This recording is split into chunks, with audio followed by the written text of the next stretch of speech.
Hello and welcome to a new video. In today's video we're going to take a look at the top teams for the Open Great League. This is going to be part 2. There was already of course a part 1 with that as well, where we took a look more at like the top meta Pokemon that got buffed. Today we're going to take a look also at some of like the stronger Pokemon that got buffed here today as well, but some that didn't really got the spotlight before and some that maybe deserve a little bit more spotlight. And so we can start right into team number 1 here, but also feel free to leave a like, subscribe, it is free and helps me out.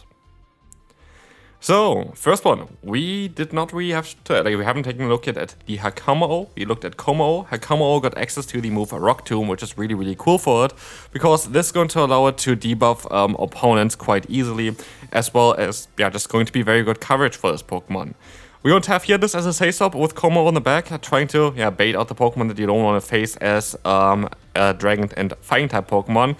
And then Clodsire is going to be a very good Pokemon in the lead in order to try to get rid of those Fairy type Pokemon that you maybe are kinda not too happy with. Stone Edge of course going to give you good coverage as well, and Empoleon would be a good alternative. And as we're going to see here as well, it looks like a really solid team to run. Steelix is going to be maybe a bit of an issue as well, otherwise Lapras and Corviknight can be a bit tricky. But I feel like especially Corviknight would be a little bit easier, maybe even with the Empoleon. I just think we want to have another one with Empoleon here. Next up here we're going to have the Gastrodon, the Regidrago, and the Togekiss. Togekiss got actually access to a pack, and a lot of people can not really see the potential of this Pokemon because Charm is so highly ranked right now on PvPoke that I kind of want to give this one a little bit of a spotlight here as well, together with Altaria, which got asked already in the other video when we're going to have some information on like some team with it. There's a team that you can run with it. You're going to see a lot of Mudboy plus Flying type Pokemon today, because it is going to be one of the best combinations you can run this season. It's going to be one of the easiest teams to run this season. And as you can see, this is going to be a very solid team to run here as well. There's only really, not even any real weakness to be fair. Like you can still deal with the Charmer here as well. I think there's nothing that really is going to be that threatening for this team. So I don't think this team really has a weakness. So we can move on to the next one.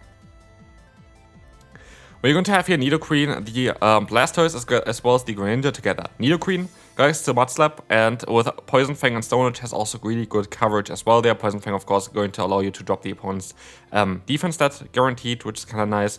And together with Blastoise and Greninja, you're going to have a very good core there.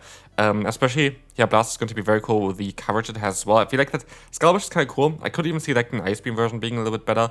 But this team is going to be really good here as well. Even like Dragon type Pokemon, I wouldn't really consider like as a hard weakness for this team.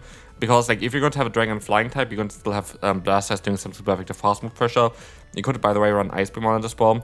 If you have any other Dragon type, Nidoqueen is going to be alright there. Next up here is going to be Tinkaton. In the lead, we're going to have the Blastoise as our Sace-Up, or the Gyarados. Here I actually have the Gyarados because I just had Blastoise and another one before. And the Giratina Altered, which people wanted to see a team as well from the last video. So here you have it. We have Gyarados as well as a buff Pokemon. Giratina Altered is like a Pokemon that, kind of was buffed as well in kind of way. Like you have Dragon Claw doing more damage. I'm not too sure if it's going to be buff or nerf. We have to really see on how this is going to work out here. But there's going to be different moves as well that you can run here. Shadow Claw still makes some sense. Dragon Breath also would make some sense. Depends on really what you want to run. Both of them do kind of very much the same. So yeah, really depends. Next up, we are going to be able to go for team number 5, which is going to be with Crustle. And I just want to have a Crustle team here because Crustle is in the top 100. Crustle doesn't really get the love that it deserves. Crustle has access to Rock Wrecker, which is going to get to quite fast now as well, thanks to Fury Cutter. And so I kind of want to have a little bit of a spotlight here towards Crustle. We have the Annihilate as our Sace-Up, having access to the move Ice Punch, allowing you to have basically 2 coverage for the Flying type Pokemon. And Coastline in the back, I feel like Coastline in the back maybe could be replaced with a different Pokemon as well. A Pokemon that can maybe beat Wigglytuff a little bit harder. I didn't really find a good Pokemon there. I kind of got fit that it would actually deal with the Pokemon that you have to deal as well there. So if you know anything, let me know down in the comment section if you have like any kind of suggestions for this team. There's most likely Pokemon that would fit a bit better there, but yeah, let me know down below what you think about it here. Again, Wigglytuff is going to be the main weakness. The rest is actually kind of something you can deal with quite easily, so I don't know really. Team number 6 here is going to be up next with Dedenne as the lead. We're going to have here the Torterra in the back, which is of course the main star of this team. What I kind of wanted to use here as well. And again, we kind of use the ability of Annihilate to be able to bait out flying type Pokemon, but also be threatening towards them in the same breath as we're going to have here. Totera is our closer, the Annihilape is our Say-So, and the Dedenne in the lead. Dedenne is going to be a great Pokemon in order to deal with flying types. Annihilape is a great way of getting those out. And Totera is going to struggle against flying types with a moveset that is completely weak to them. But Totera now, I feel like, is kind of just a little bit of a better version of the Pokemon Toadstool, which is kind of funny. So it's going to be an interesting thing with Mudstep Totera now in the meta on how this Pokemon is going to perform. But it's looking really, really solid, to be fair. So I think it's a cool team to run. Maybe give it a try. The worst Pokemon here is by far actually the Venusaur, in my opinion. But the rest is going to be totally fine for this. So, taking a look now at the next team. I think that's where I ended off because I had to take a 4-hour break in between. Going to take a look here now at Charizard. This is going to be a Pokemon that's going to be very interesting for the next season. Recommended on PvPoke is actually the move Dragon Claw, doing some very nice neutral coverage damage there. But again, I don't really think that is really the best move. I think Air Cutter makes more sense, because as soon as you're gonna get a boost with the Air Cutter, which is also a stab move, unlike the Dragon Claw, and also going to be way cheaper with just 9 fast moves, this Pokemon is going to turn into a monster. And like, it's a 1 in 3 chance basically to get that boost, which is really, really good. And so, yeah, that's going to be interesting. Here we're going to have Shadow Steelix. This is, by the way, based on what we can currently expect with Breaking Swipe. If it's even worse than what we expect, like if it's even more than 45 energy, maybe it's better to have Psychic Phase on this Pokemon and the fast move or Thunder Fang, but we have to see about that. We're going to have the new meta very, very soon out anyway at this point. We're going to have Stunfisk here in the back, and this team only really struggles, I guess, against the Dunsparce here, which is going to be one of those Pokemon that maybe going to have a little bit more play next season based on a Pokemon that going to be more viable. But yeah, this is going to be a very cool team. I think it's going to work out quite a bit, and we have a triple weakness to water, but I feel like all of the Pokemon can deal with all of the water type Pokemon currently, which is kind of funny. And so we're going to be able to now move on into the next team. Team number 8 is going to include the Marowak, and this is what people are scared of. The Kanto Marowak is the one Pokemon that most people kind of consider as like the best Pokemon, which means that, yeah, this is going to be kind of the Pokemon that you have to beat or have to use, and we are using it this time around.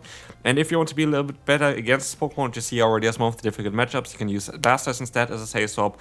But as we will see here right now, we're going to have the Slowking Galarian form in the back. We're going to have the Chargeback as our Say Swap and the Marowak in the lead. And this team looks actually really, really nice. I just want to have a team around the Slowking, because Slowking got access to Psyshock this season, has access to Acid from last season, which is a Shadow Claw clone. And it's just a Pokemon that I feel like is kind of super underrated. And I do think it's going to be performing better than it shows here as well. I do, though, think as well that I don't really would want to run the move Shadow Ball on this thing. I would rather go ahead and bring the move like, I think Surf It learns, which would be cool, or Scald onto it, which is going to give you better coverage against like those ground type Pokemon that you are fearing with the poison typing. So maybe it might be a little bit of a meta adjustment there for it, which I think would be kind of cool. But this team looks like kind of fun, and I want to have a team around this Pokemon which got access to Psyshock. Again, we're going to have here mainly Pokemon that are going to be a little bit more unique, and Jirachi is going to be one of those Pokemon that I'm definitely going to try, and definitely with this team. I think this team is amazing. I think this team is fantastic. I think this team is spectacular, and it gives you the real star power here with Jirachi, as this Pokemon is going to be amazing in this current meta. Being an answer to so many meta threats right now is kind of ridiculous. Pokemon here, they're going to be a bit difficult for this. It's going to be mainly Jellicent, I guess Gastron a little bit, but also not really. Morpeko, also not really. I guess you're going to have the Fighter still for it. You're going to have here, I guess, Dedenne, which could be a bit more of a trickier one, but the Elite is actually going to be quite neutral against it.